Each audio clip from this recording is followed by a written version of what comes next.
Class 7 Science Acids, Bases and Salts.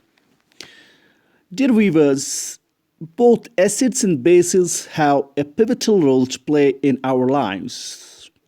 If we just talk about acids, the role of acids in our human body. It's because of the acids that our body carries out various metabolic activities. It's because of the presence of hydrochloric acid in our body, which helps us to break down complex components of food, which aids us in digestion. It's because of the mineral acid, H2SO4 sulfuric acid, which helps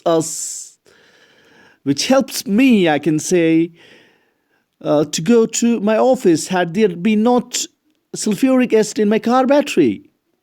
It's because of the sulfuric acid present in my inverter battery that I'm able to use electrical appliances. When I don't have electricity at my home, I can charge my laptop, I can watch TV, I can charge my mobile phone. It's because of the acids. So children, viewers, both acids and bases have an important role to play in our day-to-day life. If we just talk of the definition of acids, these are those substances which are sour in taste. If we touch lemon on our tongue, it gives us the sour taste. Similarly, vinegar, tamarind, to whom we call as imli, grapes, your unripe mangoes, orange, they all have the sour taste. You know, children, this taste is due to the presence of chemicals which we call as acids. The sourness in these substances is because of the acid present in them. The term acid has been derived from the Latin word acidus, which itself means sour. So if anybody asks you what is an acid, so these are the substances when tasted produce sour taste. And examples are the same which we discussed. So based on the source and strength, they are further subdivided into mineral acids and organic acids. When we talk of organic acids, these are those acids which contain carbon and hydrogen as an essential component. CH3COOH is our acetic acid. Formic acid, HCOOH, we have the propanoic acid, CH3CH2COOH. We have similarly ethanoic acid, we have butyric acid, we have palmitic acid, we have oxalic acid, we have several organic acids whose actual source is the plant and the animal materials. They do not harm us, like you cannot touch mineral acids open-handedly. They're very dangerous. They cause blistering to our skin. They can damage our clothes. This is the reason we wear aprons in our laboratories while doing certain chemical tests in the laboratories. So organic acids, once again, they are those substances which have carbon hydrogen rich content. And similarly, when we talk of mineral acids, they are prepared from the minerals found in the Earth's crusts.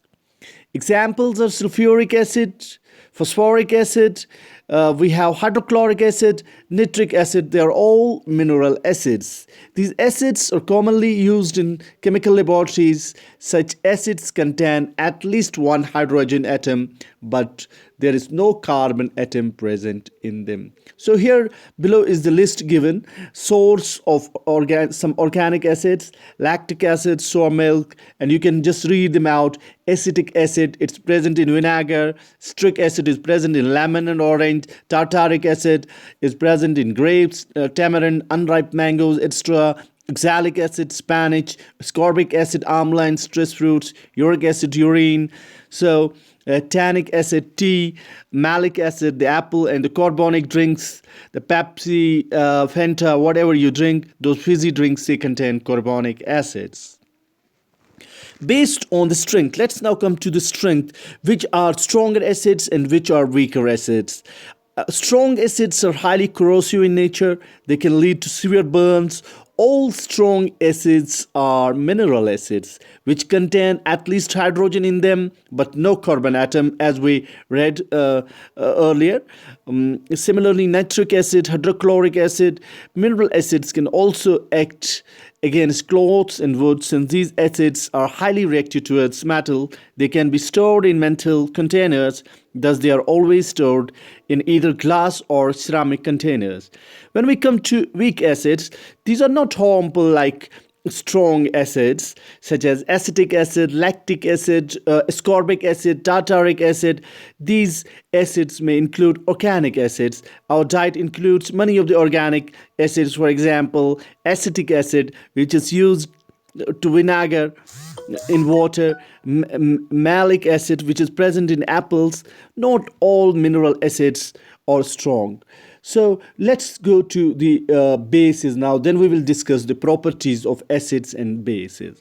See, bases, like acids, unlike acids, bases are those substances which are slippery in touch, which are bitter in taste. Just take the washing soda available in your home, the soap available, just touch it and you will just feel them slippery. So substances which are bitter in taste, which are slippery in touch, we call them as bases. And the definition of bases can also be, these are those substances which release hydroxide. OH means hydroxide ions in water. Similarly, one more definition of acids is those substances which release H positive ions. Protons, to whom we call as protons in the water, like HCl, it releases H positive. H2SO4, it releases 2 protons. We call them as diprotic acid. Similarly, bases, we have 2 types of bases, strong bases and weak bases. Strong bases, these bases are very corrosive, just like strong acids. They can damage tissues and burn skins. Thus, they should be handled with care by using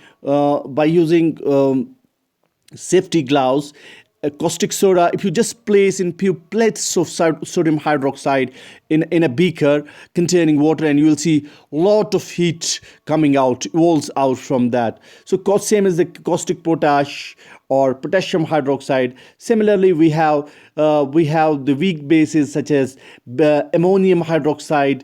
We have the washing soda. These are all weak bases. Let's now come back to the properties of acids. Acids taste sour and are corrosive in nature, we discussed, and we can test acids with the help of litmus papers. We have 2 types of litmus paper. One is the blue litmus paper and another is the red litmus paper. If we dip in blue litmus paper in an acidic solution, it turns red. Similarly, if we dip in blue litmus paper in an basic solution, it doesn't change its color, it remains as such. Same is the case when we dip in red litmus paper in an acidic solution, it remains unchanged. When we dip in red litmus paper in the basic solution, it changes its color to the blue. And you can do, while going to the school, your teacher will definitely show you how does these litmus paper work, how does they change their color. And in case of neutral substance which is neither acid nor base, it cannot change its color. It remains unchanged in case of both the litmus papers. Water soluble. Most of the acids are water soluble either at the room temperature or they dissolve, producing heat to form a clear solution. Acids, when prepared, are very concentrated, that they contain very little amount of water. To use them for lab purposes, concentrated solutions are dissolved in large amount of water, the acid becomes diluted. The hydrochloric, if you just tell you the example of the hydrochloric acid present inside our stomach, The hydrochloric, as we said, is a mineral acid. It might be, this question might be arising in your mind. It's a strong acid. How come it is present in our stomach? It can deteriorate our stomach muscles. No, it's dilute in nature. So there's difference between the concentrated and dilute. When acids are produced, they are concentrated in nature. When we mix more and more water with them, more and more dilute they become. When acids, they react with metals, they produce salt and hydrogen gas. When sulfuric acid is reacted with zinc, zinc sulfate is produced and hydrogen gas is liberated. And you can do this experiment in your school by using Wolf's bottle, zinc granules, and you can see the liberation of hydrogen gas. So